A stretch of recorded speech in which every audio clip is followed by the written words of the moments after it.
This video and all of its contents, including any opinions expressed by the narrator, are strictly for entertainment purposes only and is not intended in any way as a substitute for professional services and consultation from a licensed therapist, doctor, attorney, or other licensed professional service provider. Each person must make their own life decisions, and those decisions are theirs. Welcome back to Find Your Alpha. We've got another terrific video for you this week, and there's several themes to this video story that you're going to see as we go through it. The first one, and it's an old proverb where I switched out a noun in this proverb, and it goes something like, you can take the girl out of the dirt, but you can't take the dirt out of the girl. And the second one is another proverb that you've probably seen a number of times on various channels on YouTube that goes something like, you can't turn a blank into a housewife. And you're going to see what I mean as we get into this story. And I don't want to waste any time because this is a great story, but it is a long one. So let's get right to it.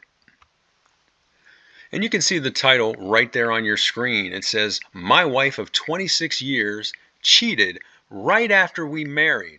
And my eldest son, well, we're going to see the status of his eldest son as we go through the story here. Now, as you can see, this dates back to June of 2017. And she starts out by saying, I'm not looking for pity or to justify my actions, but I would like any positive advice you might offer.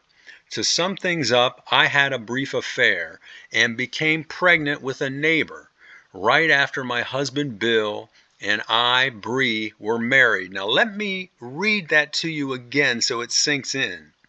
I had a brief affair and became pregnant with a neighbor right after my husband and I were married. Unbelievable. She said, this resulted in the birth of our beloved son, Bill Jr., a little over 24 years ago. Whose son, ma'am? I think you said right up front it's your neighbor's son, but obviously you're going to try to pass this off on your husband. Totally disgusting. My husband Bill knew nothing of the affair and always believed Bill Jr. was his.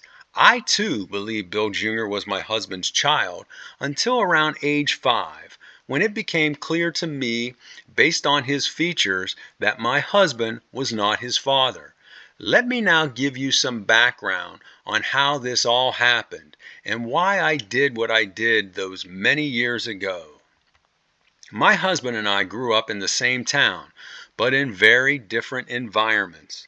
Bill was raised in a typical middle-class neighborhood in a traditional household with his mom, dad, and sisters. I, on the other hand, was raised by my mother and grandmother, and we all lived together in Section 8 housing during my teenage years. Now, for those of you outside of the United States, Section 8 housing in the United States is government subsidized housing. She said, my father lived in a town 11 miles away. My mom had me at 17, married my dad at 18, and divorced 7 months later. My mother and father both had alcohol and drug problems. And she says here in parentheses, prescription and recreational. My grandma was an alcoholic and a chronic smoker. Again, I'm not disclosing this information for pity. I just want to give background on what led me to making awful mistakes early in my marriage. After my mom and dad divorced, I saw my dad 2 to 3 times a year, normally on my birthday and at Christmas, and maybe 1 or 2 times in between. I know he loved me, but just didn't have the mental capacity or money to care for me due to his drug use. After the divorce, my mom and I moved in with my maternal grandma, and I lived with them until I married Bill. For the next 15 years, we moved a total of 11 times as a result of either non-payment of rent and or eviction. Several times we moved in the middle of the night, sticking the landlord with months of back rent. As soon as I started getting comfortable with our home and established friendships, we'd be off to another location and I'd have to start all over again. It was stressful. Mom and Grandma also changed jobs on a yearly basis, sometimes multiple times a year. They'd work various minimum wage jobs until they either got tired of the work or were fired.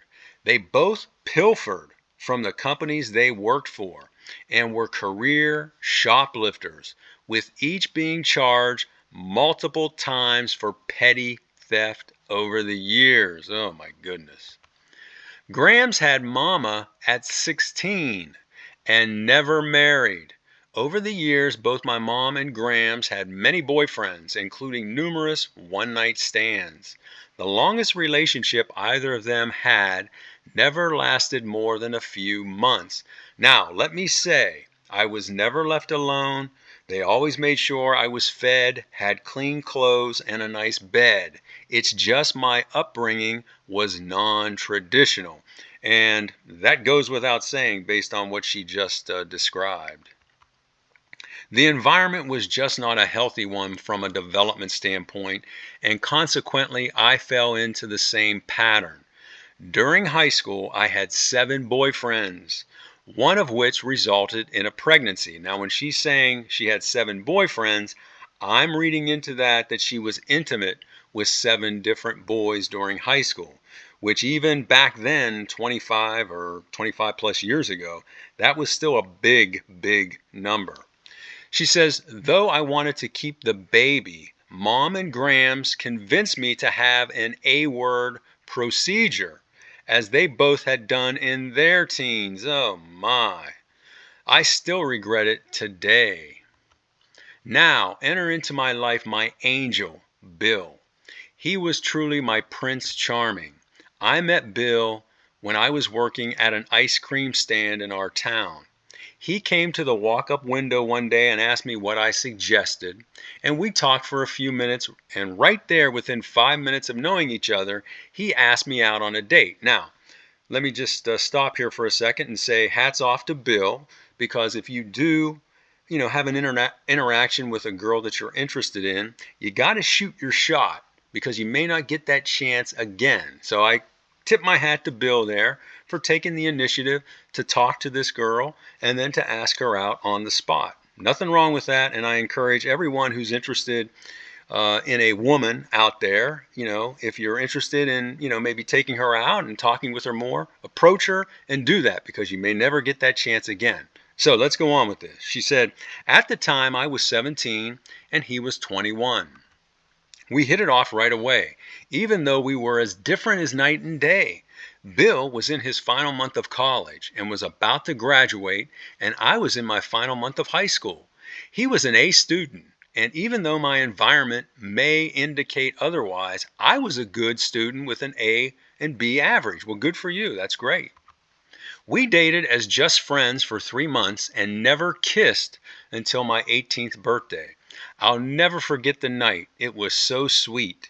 He took me out to dinner on one of these old paddle wheel boats that cruise the river. After dinner, we were standing out on deck looking at the pretty scenery, and he just hugged and kissed me and told me he loved me, and I told him I loved him. So right there you can see a big problem. After 90 days, and they were just friends for 90 days. Now he kisses her on her 18th birthday and right there on the spot tells her he loves her. That's definitely not love. Things moved fast after that, and we fell madly in love. Bill graduated and got a job in the biggest city in our state. He didn't want to leave me and be alone in a strange place, so he asked me to move with him. We lived together for 4 months and then on a whim decided to get married at the Justice of the Peace. You're probably asking if Bill knew about my past. Yes, he knew everything. So this guy marries this girl after 7 months, of which 3 of those months they were just friends. Okay, folks, you see right there, major, major, major problem. Our parents didn't know, and when we told them, my mom, dad, and grandma were happy for us, but Bill's parents were very upset. While they didn't mind Bill dating me, they didn't want him to marry me based on my high school reputation and my family's drug history. Thankfully to Bill, none of those things mattered, and we started our married life. Bill immediately bought a small house for us in an up and coming yuppie neighborhood in the city. Now, for those of you that aren't familiar with that term, because it really hasn't been used for a number of years, yuppie stands for young urban professional. And yuppie neighborhoods inside of big cities are ones where there's coffee shops and bars and stores and that cater to this young urban professional crowd, if you will. So I can just imagine how that neighborhood looked. She said he got the down payment from his parents for the house and got a high interest rate loan to finance it. We struggled to make ends meet and only had sparse furnishings for the longest time. Bill was working long hours, starting his career, and I was left all alone at home in this strange new city. So you can see how she's already kind of laying the pavement for the affair she's about to have. I decided to get a job at a local frozen yogurt stand that was walkable from our house. It was great as it got me out of the house and introduced me to a lot of nice people in the neighborhood. Here is where I met our neighbors. Let's call them Cheryl and Charles.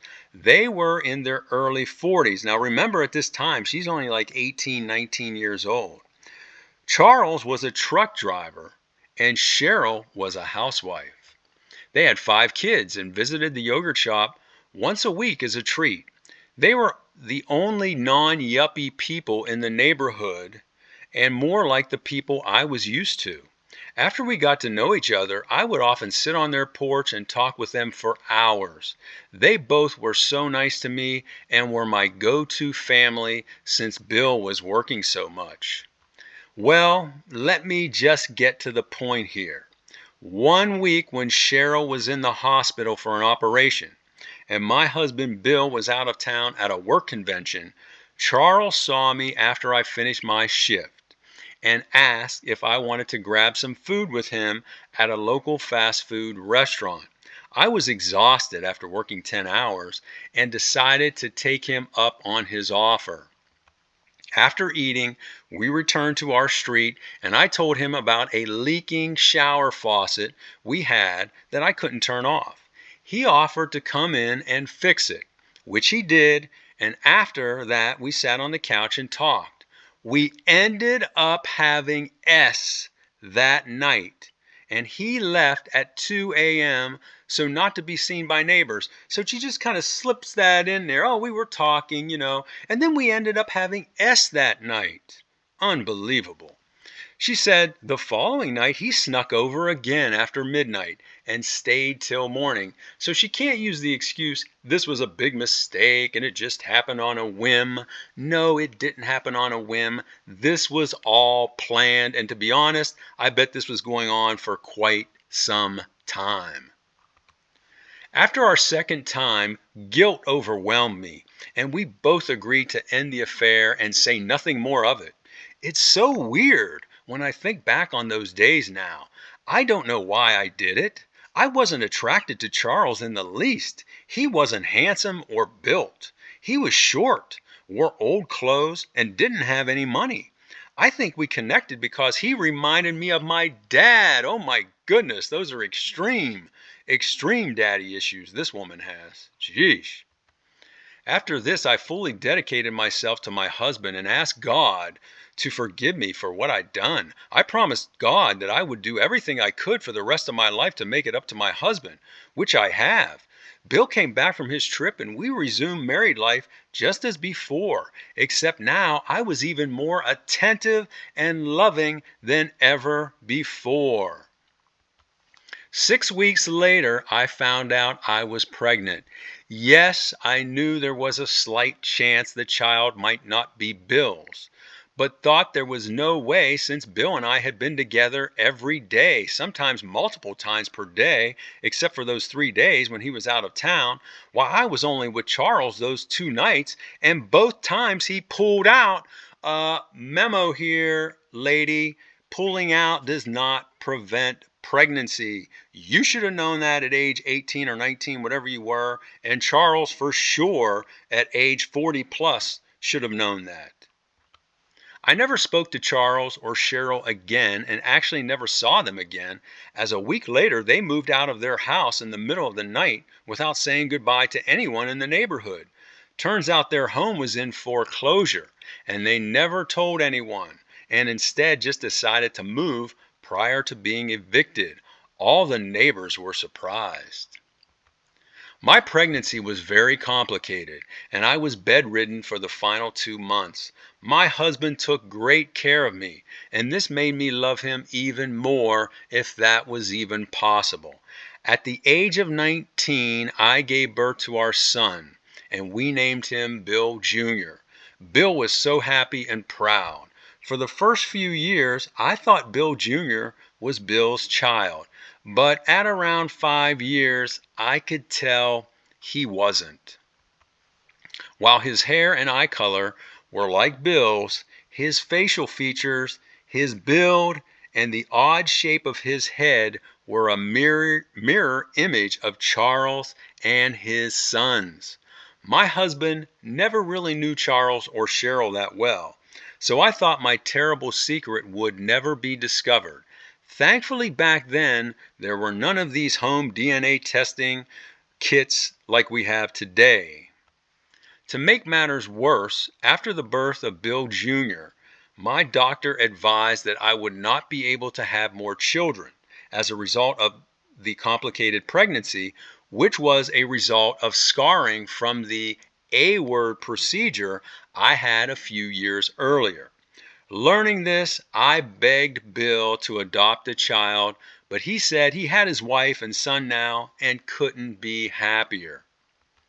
I kept pressuring him, as I thought having another child would further cement our relationship if by chance the true paternity of Bill Jr. was ever revealed. So she wasn't asking him to adopt a child, so they could be loving parents to that child and for that child's benefit. No, she was selfishly asking him to do that so that it would cement further their relationship, which would make it harder for him to leave her if he ever found out that Bill Jr.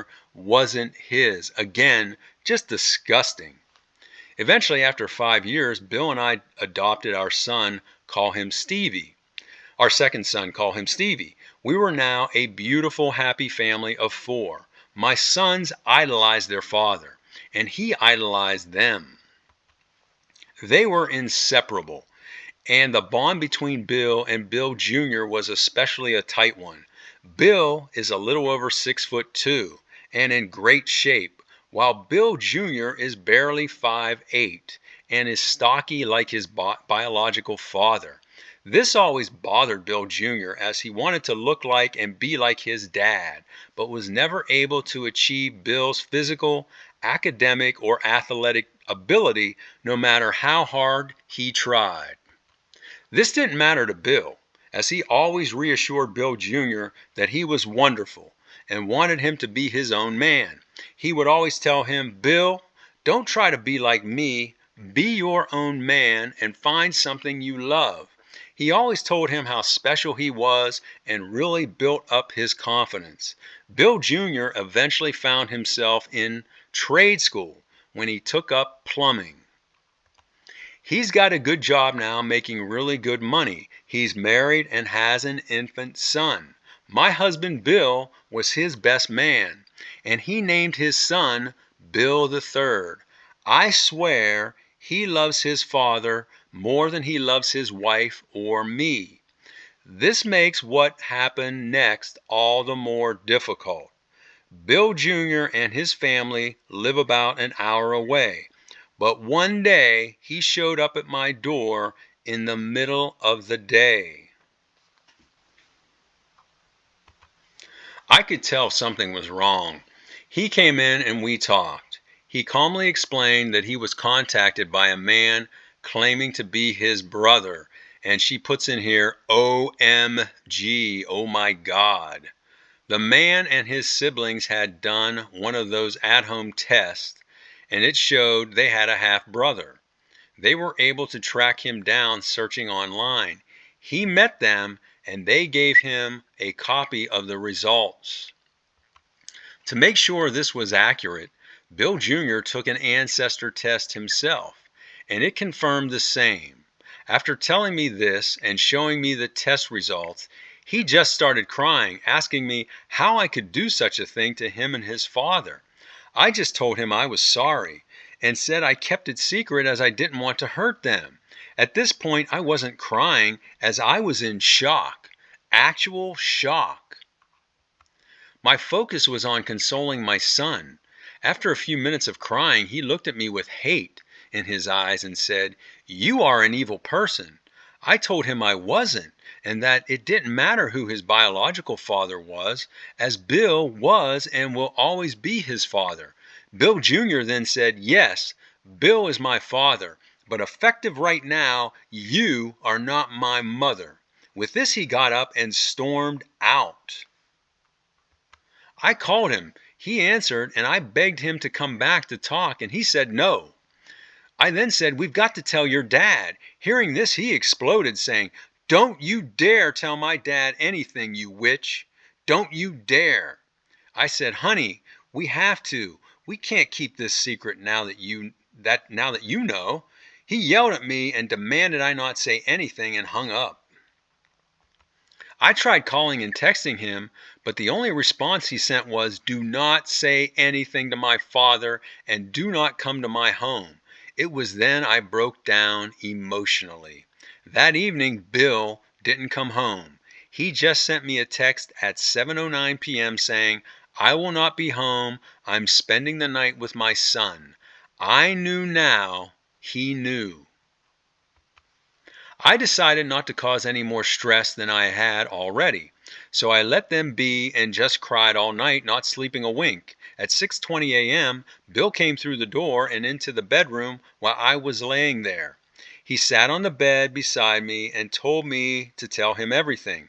I did in less than 10 minutes, as there was so little to tell. As it was only 2 times, it meant nothing and was over 25 years ago. You see how she's trying to minimize everything, even though what she did is the worst thing you could do to a husband and to your son. I just kept saying how sorry I was and telling him how much I adored him. He was emotionless and just said, "I will be filing for divorce and will be living at Bill Jr.'s until it's final." Bill and Bill Jr. built a little casita type apartment attached to his garage on the back of Bill Jr.'s property. I was floored hearing this and blacked out for a moment. I started crying and begging, but Bill just packed, saying nothing. I continued sobbing and begging, but he just said, "Your tears are worthless. Our relationship is over." Just like that, no discussion. He said he had already told his parents and sisters and our son Stevie. I couldn't believe it. Hearing this made me feel even worse. Now I'm all alone in this big house with no husband or family. None of them want anything to do with me now. My mom, grandma, and father are all now deceased, so I have no immediate family at all. I also have no close personal friends to confide in, so that's why I've come here. Based on my situation, what should I do next? I'm broken and don't want to live without my husband and my boys. They are my whole world. Without them, I'm nothing. Please help me. So that's the end of her original post. Now, she does have a same day update from the same day, June 16th of 2017. She says, "I want to clear up a couple of things based on the initial responses I got. First, have no concern about me ending myself. I am a child of God and would never do such a thing. Second, I will never turn to drugs or alcohol. Based on my family history, I gave up both when I got with Bill and will never partake again. Thanks." Well, those two things are very good. I mean, you don't never want to see anyone even think about ending themselves, and no one should get on drugs and alcohol because those two things never end up good whenever you use drugs and alcohol. It's always a bad outcome. So now let's take a look at some of the responses that she got. But before we do that, I want to encourage you to hit that like button if you're liking what you've heard so far. That will move this video up on the YouTube algorithm and get it seen by people all over the planet. Now, let's get to those responses. Okay, the first one, this is from a woman. She said, "Your son said it all. You are an evil person. How could you keep this from them for 25 years, knowing how much they loved each other? You say you have a close relationship with God, but I can't believe that, as lying for 365 days a year for 25 years is an unforgivable sin. I'd like to say I hope your husband and sons forgive you, but I really hope they don't." Here's another woman. She says, "I do hope your husband and son can forgive you. Something similar happened to me when our son was 16. He was tracked down by two of his half sisters. My husband left me immediately, and my son went to live with him. My husband remarried the following year, and my son never spoke to me for 25 years. And even today, our relationship is strained." So here's another woman that committed paternity fraud. And what was interesting here is that just like in the story that the original poster is telling, the son chose to go with his father, even though the father is not the biological father. And that really proves that relationships are stronger than blood relationships. Okay. It's a good story, actually. And she says here, "Good luck, baby." So she's wishing her well. Now, here's one from a guy. He says, "What you did was just terrible, but all sins, no matter how big, are forgivable. The best thing you can do now is nothing. Just let them be and give them time to process things. My hope for you is that your husband and both of your sons can forgive you in time and cherish all the good years you've all had. I would, however, understand if your husband and eldest son cannot do so." Now, here's one from another guy, and this guy really goes after her. He says, "First, if I was your husband, it would be instant divorce.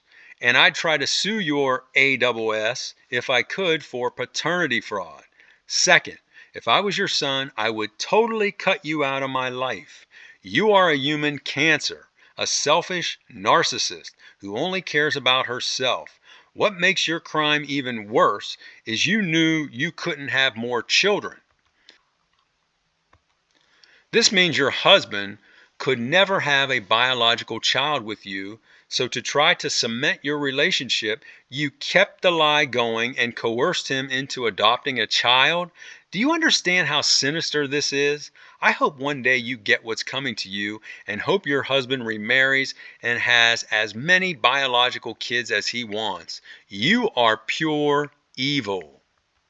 Now, we're going to get into a series of updates here that brings us up to just a couple of years ago on the status of their relationship. And the first update here is about a month later, maybe a little less than a month, July 13th of 2017.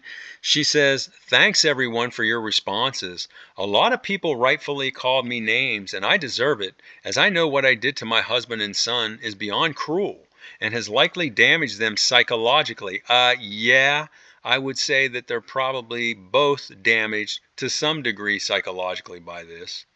I wish this information never came to light. Really? I mean, come on. And really, I wish I'd never cheated. Well, that's what you should have said.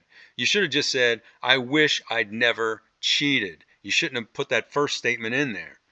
"I still can't figure out why I did that." Well, you just said before that the guy reminded you of your father. You've got daddy issues. That's why you did it. It's not an excuse, but I was young and foolish back then and was highly influenced by my years growing up with mama and grandma. I know now I should have immediately disclosed my affair to my husband, and for sure should have disclosed it once it was clear that Bill Jr. wasn't my husband's child. That was purely selfish of me, as I didn't want to lose my family. I just couldn't say anything as my husband and son were so happy and loved each other so much. She said, I'm crying now. Okay, I had to get that out right up front. Where do things stand today? My husband and I are living separately and have not spoken since my last update. He's still living at Bill Jr.'s garage apartment and has filed for divorce. Good job, Bill. That's what you should have done. Bravo. The only contact I've had with Bill has been a couple of texts. Bill Jr. absolutely hates me. I talk to his wife once or twice a week to see what's going on over there. She said my husband has forgiven and wants to forget about me. How could he want this? How could he want this after what you've done? Anybody could see how he could want this. She said, Bill Jr. doesn't forgive me and will never forget what I did. Thankfully, Stevie, now that's their younger son, the adopted son, came over yesterday and we had a good talk. We're back on speaking terms, but he's still very distant. I've sent multiple heartfelt emails, texts, and voicemail messages to my husband and Bill Jr., but they've not replied. As for now, my husband will be divorcing me, and there's really nothing I can do to stop it. I could make it difficult, but I will not. In fact, if that's what he wants, I'll make it easy for him, as it's the least I can do to show him how much I love and appreciate him. Before I close out this update, let me answer a question that keeps coming up regarding Charles and Cheryl. Unfortunately, they too are now deceased. So all these people that were part of her, let's say, circle here, her family and her friends all died young. I mean, they're all under 60 at least, even though, this is like 25 years later, they all died pretty young, it looks like. Obviously, their lifestyles probably led to that. According to his kids, Charles passed away over 16 years ago, while Cheryl just passed last year. That's why their kids did the ancestors testing, as they wanted to find out more about their mom and dad's extended families. While I was truly saddened to hear about their deaths, it does take the complication of a bio-parent out of the equation. This will make it somewhat easier for both Bill Jr. and Bill. So she's saying since Charles is dead, that's not going to bring any complication to Bill Jr. and Bill's relationship. I wouldn't have made that statement. That's a pretty crass statement to make. I pray that they both are resting in peace in a better place, and that Cheryl can one day forgive me for the brief indiscretion I had with her husband all those years ago when I was 18. See, again, she's trying to downplay what she did. This woman is evil. I'm telling you, this woman is truly evil. The second question that keeps coming up is whether Charles knew about Bill Jr. The answer is no. As I stated in my first post, they moved away right after I found out I was pregnant, and I never was in touch with them again. Also, remember, I thought Bill Jr. was actually Bill's son until he was around 5 years. That's all I have for now. Thank you for the many responses to my story. And now we come to her final update, and it's nearly 3 years later, April 16th of 2020. She says, after 2+ years, I thought I'd come back on here and update my life story if anyone out there is still interested. Since all the lockdowns happened, see, this happened right after the pandemic. This update came out right after the pandemic hit back in 2020. She says, I've been spending most of my time online, as I'm sure all of you have as well. Let me first start off by updating you on my marriage to Bill. We are now divorced and have been since December of 2017. Good job, Bill. That's the right thing. That's what you should have done. I applaud you. I tried everything to keep him, but according to him, the day he found out about my affair and the paternity of Bill, he was done. I know my actions were really bad, but I don't understand how someone can just turn off their emotions like he did. Really, lady? Come on.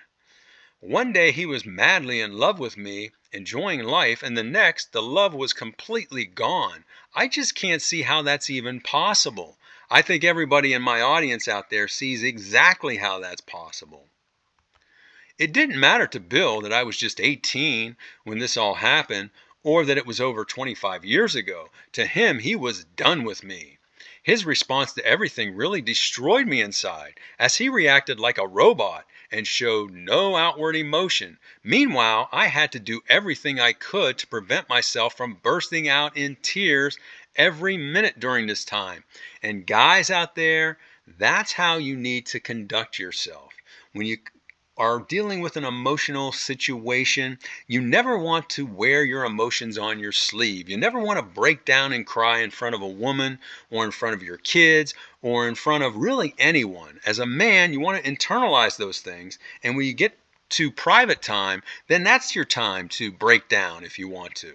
But then regroup yourself and go out there and be strong, be steady, because that's what people are looking for men to be.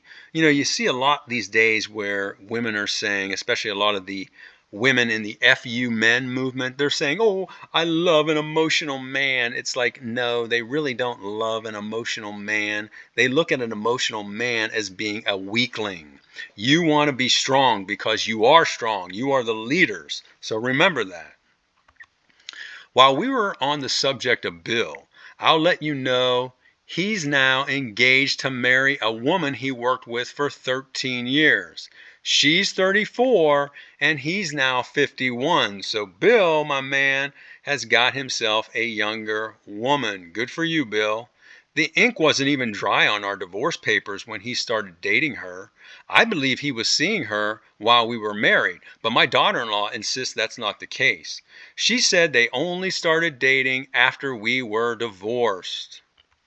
According to my daughter-in-law, Bill Jr. and Stevie are going to be co-best men for their dad. My daughter-in-law said my ex-husband's fiancée is a wonderful woman, and they plan on having multiple children. So her daughter-in-law is really giving it to her there, man. She's really kind of sticking that in her face. Apparently, once they marry, she's going to be quitting her job and become a stay-at-home mother. While this is distressing to me, I wish them nothing but the best. You can tell that she doesn't wish them the best. During one of my many begging sessions before we divorced, I suggested to Bill we could adopt another child or even multiple children. He quickly shot the idea down, but yet he's planning on having multiple children with this new wife. Okay, I get it's different. Yeah, it's a lot different because you were a total fraud. That's why it's different. But it still hurts like HELL. Though we've been divorced over 2 years, I would give anything to trade places with Bill's wife.